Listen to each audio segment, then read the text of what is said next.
പരിശുദ്ധ അമ്മയ്ക്കും തിരുക്കുമാരനും 1000 നന്ദി പറയുന്നു. എൻ്റെ പേര് റെജി ശ്രീയക്ക്. ഞാൻ വരുന്നത് തൊടുപുഴ മടക്കത്താനത്തു നിന്നാണ്. പരിശുദ്ധ അമ്മ വഴിയായി 2ാമത്തെ പ്രാവശ്യമാണ് ഇനി പരിശുദ്ധ അൾത്താരയിൽ നിന്ന് സാക്ഷ്യം പറയുവാൻ ദൈവം അനുഗ്രഹിച്ചത്. ഞാൻ ആദ്യമായി ഉടമ്പടി എടുത്തത് 2023 ജാനുവരി 28-ാം തീയതിയാണ്. ഞാൻ ഫസ്റ്റ് സാക്ഷ്യം പറഞ്ഞത് കഴിഞ്ഞ ഫെബ്രുവരി 24 9-ാം തീയതിയാണ്. 13-ാം തീയതി ഫെബ്രുവരി ഞാൻ അയർലൻഡിലേക്ക് കയറി പോവുകയുണ്ടായി.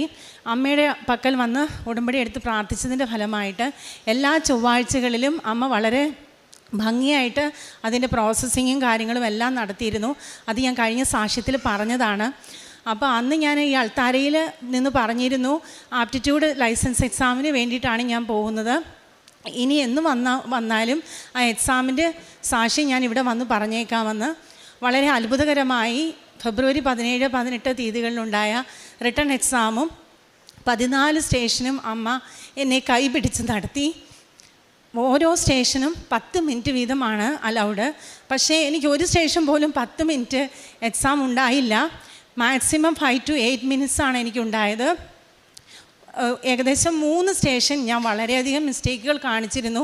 പക്ഷേ എൻ്റെ എക്സാമിനേഴ്സ് എന്നോട് വളരെ ഫ്രണ്ട്ലി ആയി പെരുമാറുകയും മാതാവാണെന്ന് എനിക്ക് ഉറച്ച വിശ്വാസമുണ്ട്. കാരണം എന്നെ ഒരു സ്റ്റേഷനിൽ നിന്ന് മറ്റേ സ്റ്റേഷനിലേക്ക് ഒരു എക്സാമിനർ കെട്ടിപ്പിടിച്ച് കൊണ്ടേ വിട്ടു. കാരണം ആ സ്റ്റേഷൻ എൻ്റെ കംപ്ലീറ്റ്ലി തെറ്റായിരുന്നു, സ്കോർ ഫുള്ളി തെറ്റായിരുന്നു. പക്ഷേ റിസൾട്ട് വന്നപ്പോൾ അതും ഒരു ചൊവ്വാഴ്ചയാണ്. എനിക്ക് എല്ലാ കാര്യങ്ങളും മാതാവ് നടത്തി തരുന്ന ചൊവ്വാഴ്ച ദിവസങ്ങളിലാണ്. കൃപാസനത്തിലെ മാതാവ് പ്രത്യക്ഷപ്പെട്ട ചൊവ്വാഴ്ചയാണെന്നുള്ളത് വെളിപ്പെടുത്തുവാനും മറ്റുള്ളവരോട് പറയുവാനും ഈവൻ സിംഗിൾ പേപ്പർ ഇപ്പോഴും എല്ലാ കാര്യങ്ങളും ചൊവ്വാഴ്ച ദിവസങ്ങളിൽ എനിക്ക് നടന്നുകൊണ്ടിരിക്കുന്നു. അങ്ങനെ വളരെ അത്ഭുതകരമായിട്ട് ചൊവ്വാഴ്ച ദിവസം തന്നെ എക്സാമിൻ്റെ റിസൾട്ട് വരികയും ഞാൻ ഫസ്റ്റ് അറ്റംപ്റ്റിൽ തന്നെ പാസ്സാവുകയും ചെയ്തു. അന്നേ ദിവസം ഉണ്ടായ ഉടമ്പടി ധ്യാനത്തിൽ വളരെയധികം മാനസികമായ ബുദ്ധിമുട്ടോടുകൂടിയായിരുന്നു ഞാൻ ധ്യാനം അറ്റൻഡ് ചെയ്തത്. കാരണം എൻ്റെ 2 മക്കളെയും ഹസ്ബൻഡിനെയും വയ്യാത്ത മമ്മീനെയും നാട്ടിലിട്ടിട്ട് പോയതിൻ്റെ ബുദ്ധിമുട്ടുണ്ടായിരുന്നു. അപ്പം അമ്മ എനിക്ക് കാണിച്ചു തന്നു. അമ്മയുടെ ചാര നിറമുള്ള ഷോളിൽ ഞങ്ങളുടെ വീട് വരിഞ്ഞു മുറുക്കി കെട്ടിവെച്ചിരിക്കുന്നതായിട്ട് കാണിച്ചു തന്നു. നീ ഒന്നുകൊണ്ടും ഭയപ്പെടേണ്ടെന്ന്. അതുപോലെ തന്നെ ഇപ്പം 13-ാം തീയതി 6 മാസമായി ഞാൻ ഇവിടുന്ന് പോയിട്ട് എല്ലാ കാര്യങ്ങളും മാതാവ് വളരെ ഭംഗിയായി വീട്ടിൽ നടത്തിക്കൊണ്ടിരിക്കുന്നു. എല്ലാവരും സന്തോഷമായിരിക്കുന്നു. ഒരിക്കൽ പോലും ഒരു ഹോസ്പിറ്റൽ കേസ് വന്ന് മാതാവ് ബുദ്ധിമുട്ടിച്ചില്ല. വളരെ സിക്കായ മമ്മിയാണ് എൻ്റേത്. പക്ഷേ എല്ലാ കാര്യങ്ങളും വളരെ ഭംഗിയായി മാതാവ് നോക്കി നടത്തി. അതുപോലെ തന്നെ അവിടെ ജോലി സ്ഥലത്താണെങ്കിലും എനിക്ക് ഒത്തിരിയേറെ ബുദ്ധിമുട്ടുകളുണ്ടായി. പുതിയൊരു സ്ഥലം, പുതിയ കാലാവസ്ഥ, പുതിയ നഴ്സിംഗ് ഹോമാണ്. അപ്പോൾ ഞാൻ ഹോസ്പിറ്റലിൽ മാത്രമേ വർക്ക് ചെയ്തിട്ടുള്ളൂ. അപ്പോൾ അതിൻ്റേതായ ഒത്തിരി ബുദ്ധിമുട്ടുകളുണ്ടായിരുന്നു. അപ്പം ഞാൻ പറ്റുന്ന സമയങ്ങളിലെല്ലാം സാക്ഷ്യം കേൾക്കുമായിരുന്നു. അപ്പം ഒരു സാക്ഷ്യത്തിൽ ഇങ്ങനെ പറഞ്ഞു, എൻട്രൻസിൽ ഉപ്പിട്ട് പ്രാർത്ഥിച്ച് ജോലി സ്ഥലത്തെ ബുദ്ധിമുട്ട് മാറിയ കാര്യം. അപ്പോൾ അന്ന് തൊട്ട് ഞാൻ എന്നും ഡ്യൂട്ടിക്ക് കയറുമ്പോൾ എൻട്രൻസിൽ ഉപ്പിട്ട് പ്രാർത്ഥിക്കുകയും ഏതെല്ലാം വ്യക്തികളിൽ നിന്നാണോ എനിക്ക് അവിടെ ബുദ്ധിമുട്ടുകളുണ്ടായത് അപ്പോൾ അവരറിയാതെ തന്നെ അവരുടെ മേശയിലോ ആ ഓഫീസ് റൂമിലോ ഉപ്പിട്ട് പ്രാർത്ഥിക്കാൻ എനിക്ക് അനുഭവം ഉണ്ടായി. അതുവഴി എനിക്ക് സ്മൂത്തായിട്ട് എൻ്റെ ജോലികൾ മുന്നോട്ട് കൊണ്ടുപോകാൻ പറ്റി. അതുപോലെ തന്നെ ശാരീരികമായ അസ്വസ്ഥത വളരെയേറെ അവിടെ വെച്ചുണ്ടായി. കഴിഞ്ഞ 6 മാസങ്ങളിൽ ഒരു പേഷ്യൻറ്റിനെ ഹാൻഡിൽ ചെയ്ത സമയത്ത് ഷോൾഡർ ഇഞ്ചുറി ഉണ്ടാവുകയും എൻ്റെ കൈ പൊങ്ങാതെ വരികയും ചെയ്തൊരവസ്ഥ ഉണ്ടായി. 3 ദിവസം ജോലിക്ക് പോകാതെ ഞാൻ റൂമിലിരുന്നു. അപ്പം അതുപോലെ തന്നെ എൻ്റെ കൂടെ ഉള്ള റൂംമേറ്റ് അവളും ഉടമ്പടി എടുത്ത കുട്ടിയാണ്. അപ്പം ഞാനും പ്രാർത്ഥിക്കുമായിരുന്നു. പ്രാർത്ഥനയിലുള്ള ഒരു കുഞ്ഞിനെ എനിക്ക് തരണേ, ഞങ്ങളുടെ സെയിം റൂമിൽ. അവളും അതുപോലെ തന്നെയായിരുന്നു പ്രാർത്ഥിച്ചിരുന്നത്. അപ്പം എനിക്ക് ഇങ്ങനെ ഒരു ബുദ്ധിമുട്ടുണ്ടായപ്പോൾ ഞങ്ങൾ 2 പേരും കൂടെ വിശ്വാസപ്രമാണം ചൊല്ലി ഷോൾഡറിൽ കുരിശ് വരച്ച് ബലമായിട്ട് എൻ്റെ ഷോൾഡർ കൈ പൊക്കി. അങ്ങനെ മെഡിക്കൽ കോളേജിൽ പോകാൻ പറഞ്ഞെങ്കിലും പോവാതെ തന്നെ മാതാവ് എനിക്ക് വളരെ അത്ഭുതകരമായിട്ട് അത് സൗഖ്യപ്പെടുത്തി തന്നു. ഒരു മരുന്നും കഴിക്കാതെ അത് ഭേദമായി. അതുപോലെ തന്നെ എൻ്റെ കാലിൽ ടെൻഡിന് പെയിൻ ഉണ്ടായി. അന്നും ഞാൻ 2 ദിവസം ഇരിക്കേണ്ടി വന്നു. അന്നും മാതാവിൻ്റെ തൈലം പുരട്ടി വിശ്വാസപ്രമാണം ചൊല്ലി കടന്നുപോയി. ഫാമിലി ഹിസ്റ്ററിക്കുള്ള പ്രോസസ്സിങ്ങിലാണ്, ലാസ്റ്റ് പ്രോസസ്സിങ്ങിലാണ്. എനിക്ക് ഉറപ്പായിട്ടും വിശ്വാസമുണ്ട് വീണ്ടും അടുത്ത പ്രാവശ്യം വരുമ്പോൾ മാതാവിന് വേണ്ടിയിട്ട് വീണ്ടും ചൊവ്വാഴ്ച ദിവസങ്ങളിൽ തന്നെ ഇതെല്ലാം നടത്തി തന്നെന്ന് ഇവിടെ പറയാൻ സാധിക്കുമെന്ന് ഞാൻ വിശ്വസിക്കുന്നു. വീണ്ടും മാതാവിൻ്റെ ഉടമ്പടിയിലും കാര്യങ്ങളിലും വിശ്വാസത്തോടുകൂടി തന്നെ വ്യതിചലിക്കാതെ എന്നെയും എൻ്റെ കുടുംബത്തെയും മുന്നോട്ട് കൊണ്ടുപോകണമെന്ന് ആൾത്താരിൽ നിന്ന് ഞാൻ പ്രാർത്ഥിക്കുന്നു. അതുപോലെ തന്നെ അവിടെ ആയതുകൊണ്ട് എല്ലാ ദിവസങ്ങളിലൊന്നും കുർബാനയ്ക്ക് പോകാൻ പറ്റാറില്ല. പക്ഷേ ഓഫുള്ള ദിവസങ്ങളിൽ പോവുകയും എനിക്ക് പറ്റുന്നിടത്തോളം ആൾക്കാരുടെ അടുത്ത് ഞാൻ എൻ്റെ ജീവിതത്തിലുണ്ടായ മാതാവ് വഴി തന്ന അനുഗ്രഹങ്ങളെക്കുറിച്ച് ഞാൻ പറയാറുമുണ്ട്. അവർ വിശ്വസിച്ചാലും വിശ്വസിച്ചില്ലെങ്കിലും ആക്ഷേപിച്ചാലും ഞാൻ പറയാറുണ്ട്. അതുപോലെ തന്നെ പ്രേക്ഷിത പ്രവർത്തനമായിട്ട് സാമ്പത്തികപരമായിട്ട് മാത്രമേ സഹായിക്കാൻ ഇപ്പോൾ പറ്റാറുള്ളൂ. പക്ഷേ ഓരോ ചെറിയ പ്രവൃത്തികളാണെങ്കിലും പേഷ്യൻസിൻ്റെ അടുത്ത് ചെയ്യുമ്പോൾ മാതാവേ ഇതൊരു കാരുണ്യപ്രവൃത്തിയായിട്ട് സ്വീകരിക്കണമേ എന്ന് ഞാൻ പ്രാർത്ഥിക്കുന്നു. ഞാൻ പോയ സമയത്ത് ഞാൻ പത്രം വാങ്ങിയിട്ടാണ് പോയത്. അപ്പോൾ അവിടുത്തെ പള്ളികളിലും അതുപോലെ തന്നെ എല്ലാ മാസങ്ങളിലും ഇവിടെ ആയിരുന്നപ്പോൾ കൃപാസനത്തിൽ ഞാൻ ഒരു പ്രാവശ്യം എങ്കിലും വരുമായിരുന്നു. അപ്പോൾ അവിടെ ചെന്ന് കഴിഞ്ഞപ്പോൾ പോകാൻ പറ്റാഞ്ഞിട്ട് മാനസികമായി ഒത്തിരി ബുദ്ധിമുട്ടുണ്ടായി.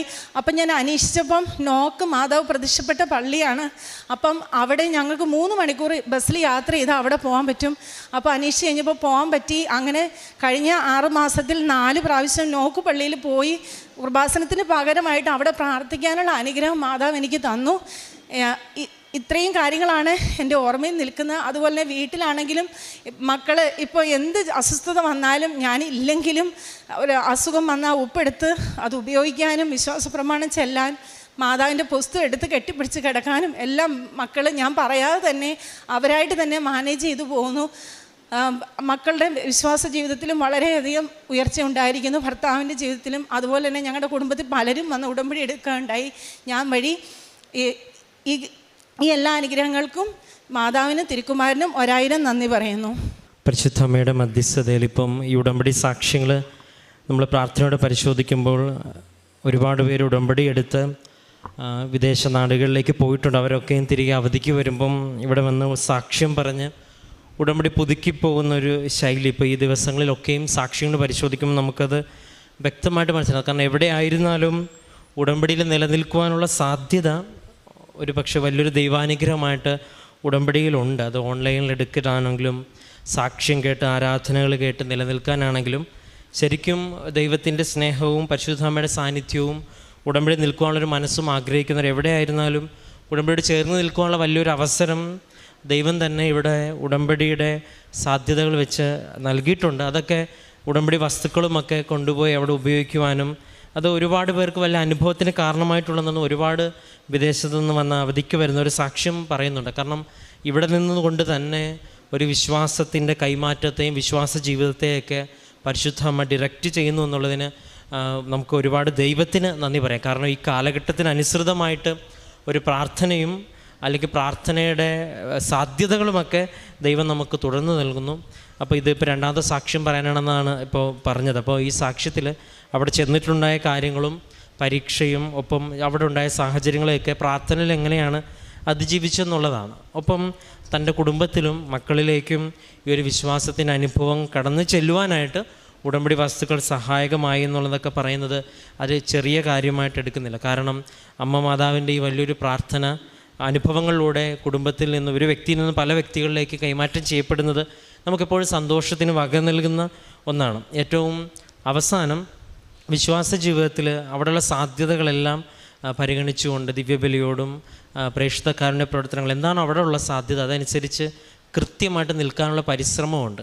അങ്ങനെ പരിശ്രമം ഉണ്ടാകുമ്പോഴാണല്ലോ പിന്നീട് ഒരു സാക്ഷ്യത്തിൻ്റെ സാധ്യതയും ഒരു ഉടമ്പടി ജീവിതത്തിൻ്റെ അനുഭവത്തിൻ്റെ സാധ്യതയുള്ളത്. അപ്പം വേറെ പ്രത്യേകിച്ച് ഈ സാക്ഷ്യം കേൾക്കുന്നവർക്കും എവിടെ ആയിരിക്കുന്നവർക്കാണല്ലോ ഉടമ്പടിയിൽ സ്ഥിരതയോടെ നിലനിൽക്കുവാനായിട്ട് ദൈവം ഇടവരുത്തട്ടെ എന്നും ഒപ്പം മനസ്സിലുണ്ടാകുന്ന ചെറിയ ആകുലത പോലും പരിശുദ്ധ അമ്മ സ്വപ്നത്തിലൂടെയും ദർശനത്തിലൂടെയും എടുത്തു മാറ്റുന്നത് എത്ര വലിയ അനുഗ്രഹമാണ്. കാരണം കുടുംബത്തിൻ്റെ സാഹചര്യങ്ങൾ വെച്ച് പ്രാർത്ഥിക്കുമ്പോൾ മാതാവ് തന്നെ ഒരു ദർശനത്തിൽ നിൻ്റെ കുടുംബത്തെ ഞാൻ കരുതുന്നുണ്ട് എന്നുള്ളൊരു ഓർമ്മപ്പെടുത്തൽ, ഇതൊക്കെ ഒരു പക്ഷേ നമ്മുടെ ജീവിതത്തിൽ സംഭവിക്കുന്നത് വരെ നമുക്കൊരിക്കലും വിശ്വസിക്കാൻ പറ്റാത്ത അനുഭവങ്ങളായിട്ട് തന്നെയാണ് ഓരോ സാക്ഷ്യങ്ങളും മാറുന്നത്. യഥാർത്ഥത്തിൽ ഈ ഒരു വ്യക്തിക്ക് നൽകിയ ആ ഒരു വിശ്വാസത്തിൻ്റെ സ്ഥിരതയ്ക്കും ഈ വ്യക്തിയിലൂടെ ദൈവം കണ്ടിട്ടുള്ള പദ്ധതി ഇനിയും പരിശുദ്ധ അമ്മയുടെ സഹായത്തിൽ നടക്കട്ടെ എന്ന് പ്രാർത്ഥിക്കുകയും നമുക്ക് കരങ്ങളടിച്ച് ദൈവത്തിൻ്റെ നാമം മഹത്വപ്പെടുത്തുകയും ചെയ്യും. അത്യപൂർവ ദൈവാനുഭവങ്ങൾ ഇനി നിങ്ങൾക്കും സ്വന്തം. ഈ യൂട്യൂബ് ചാനൽ ഇതുവരെ സബ്സ്ക്രൈബ് ചെയ്തിട്ടില്ലെങ്കിൽ ഇപ്പോൾ തന്നെ സബ്സ്ക്രൈബ് ചെയ്യുക. ഈ വീഡിയോ ഇപ്പോൾ തന്നെ നിങ്ങളുടെ സുഹൃത്തുക്കൾക്ക് ഷെയർ ചെയ്തുകൊണ്ട് കർത്താവിൻ്റെ പ്രേക്ഷിതരാകുക.